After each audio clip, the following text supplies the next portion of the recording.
ఈ సినిమా సమాజానికి చాలా అవసరమైన సినిమా అని ప్రతి ఒక్కళ్ళు గుర్తించారు కాబట్టి ఈ రోజున ఇంత కలెక్షన్స్ ఉన్నాయి. చిన్న సినిమా పెద్ద సినిమా కలెక్షన్స్ అని మాట్లాడుకోవటం అనేది ఇక ఈ రోజుల్లో అవసరం లేదు. కంటెంట్ బాగుంటే థియేటర్కి వస్తున్నారు, లేకపోతే థియేటర్కి రావట్లే. ఇవి రెండే ఉంటాయి, కంటెంట్ బాగుంటే థియేటరు, లేకపోతే లేదు. సో అలాంటి ఒక మంచి కంటెంట్తో వచ్చిన ఈ సినిమా, దట్టు వాల్ పోస్టర్లో నాని గారి బ్యానర్లో వచ్చిన ఈ సినిమా ఒక పెద్ద సినిమాగా అవతారం ఎత్తింది అని అంటే దానికి కారణం, ఇవాళ మీరు ఏ టౌన్లోనైనా సరే, అటు ఇచ్చాపురం నుంచి ఇటు సూళ్ళూరుపేట దాకా వందల వేల కాలేజీల్లో లక్షల మంది విద్యార్థులు ఉన్నారు. ప్రతి సంవత్సరం ఇంటర్మీడియట్ చదివే పిల్లలు కొన్ని లక్షల మంది వస్తున్నారు. వీళ్ళ తల్లిదండ్రులు వాళ్ళు కలిసి ఈ సినిమాని ఇంత పెద్ద సక్సెస్ చేశారని నేను బలంగా నమ్ముతాను. ఎందుకంటే అండి, ప్రతి మనిషి పనిచేసేది తన కుటుంబం కోసం, తన పిల్లల కోసం.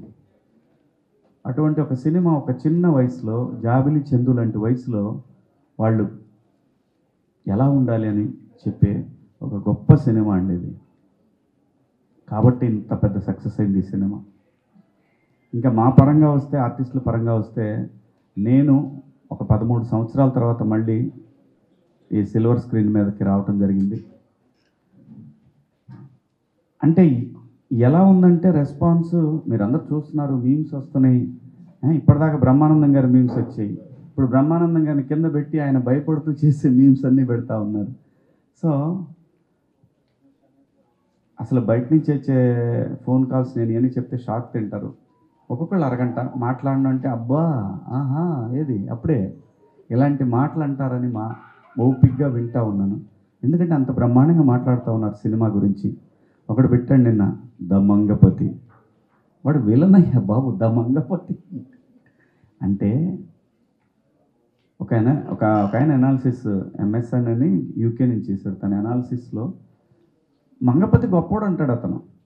సో మంగపతి గొప్పోడు ఎంతవరకు, ఆడి కేసు పెట్టుకున్నంతవరకే వాడు గొప్పోడు.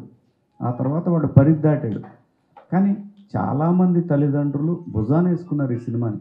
ఇందాక దుర్గుడికి వెళ్తే ఎంత గొప్ప మాట అన్నాడంటే, అయ్యవారు అక్కడ రండి మంగపతి గారు చాలా అమ్మ ఎదురుగా అన్నమాట ఇది నేను విన్నాను, డైరెక్టర్ విన్నాడు, కో డైరెక్టర్ విన్నాడు, పిల్లలు విన్నారు. సో అంటే మీరు ఆలోచించండి, ఒక అయ్యవారు గుళ్ళో కూర్చొని మాట అన్నాడంటే ఇది అంత గొప్ప సినిమాని మీరు ఆలోచించండి.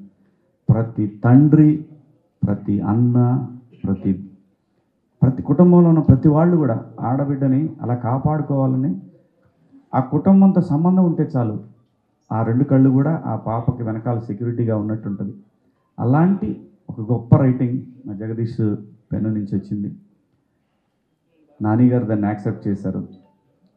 సో కాబట్టి ఈరోజు ఈ రిజల్ట్ చూసిన తర్వాత జనానికి ఏం అవసరం అనేది మనం ఇవ్వాలి, కానీ మనం అనుకొని హైదరాబాద్లో కూర్చొని రాస్తే పని అవ్వదనే విషయం ఈ కోర్టు సినిమా చాలా గట్టిగా బలంగా చెప్తా ఉంది.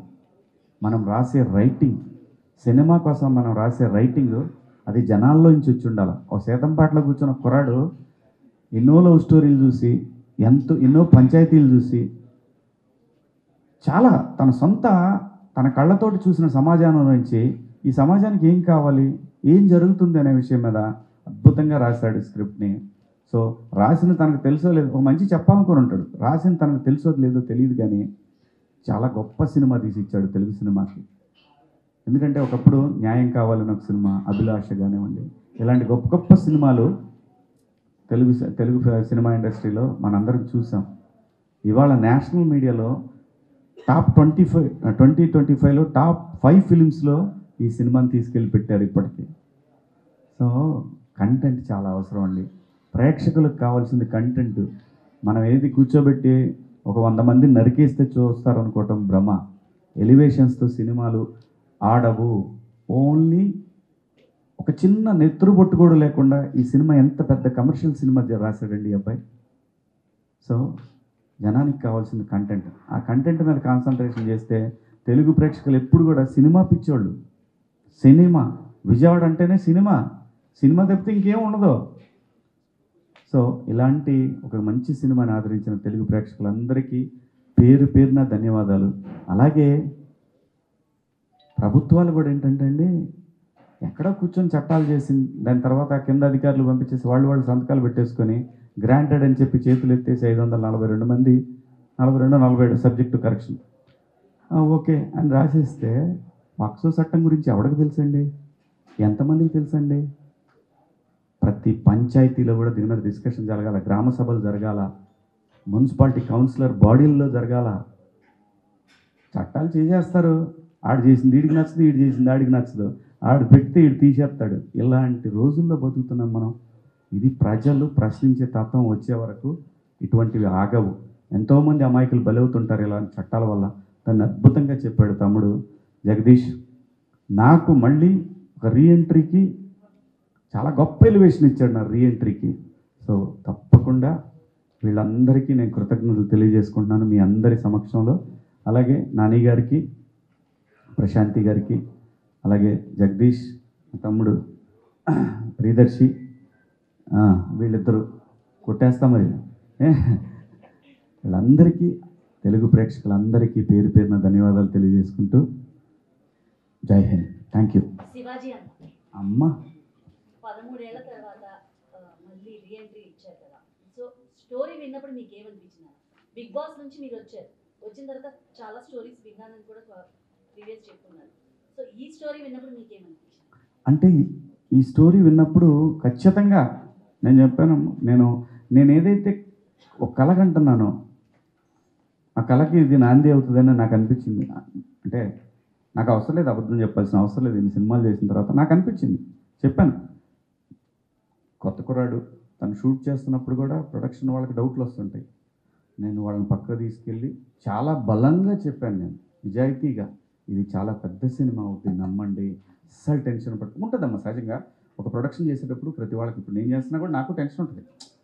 కానీ నాకున్న అనుభవం ప్రకారం నేను చూసింది ప్రతి క్షణం, ఎవరు ఏ సందేహం ఎత్తినా కానీ నో, ఇది చాలా పెద్ద సినిమా, ఎంత సినిమా అవుద్ది అంత సినిమా అవుద్ది అని చెప్పాను నేనేమన్నా. జనానికి నచ్చుతుంది అనే విషయం తెలుసు, కానీ సినిమా మార్కెట్ మారిపోయిందమ్మా. అమెరికాలో 10 కోట్లు చేస్తుంది ఈ సినిమా ఈ వారం లోపు, శుక్రవారం లోపు 10 కోట్లు చేస్తుంది. ఎవడు చెప్తాడు ఎంత పెద్ద హిట్ అయింది అనేది? ఇక్కడ బ్యారియర్స్ లేవు. సినిమా కంటెంట్ జనానికి నచ్చిందా నెత్తి మీద పెట్టుకుంటారు, నచ్చలేదా మార్నింగ్ షో తర్వాత మ్యాట్నింగ్ థియేటర్లు మారిపోతుంటాయి, పాత లాగిచ్చేస్తుంటారు, ఎందుకంటే కరెంట్ బిల్లులు కూడా రావని. సో మంచి కంటెంట్ అని నమ్మే నేను యాక్సెప్ట్ చేశాను.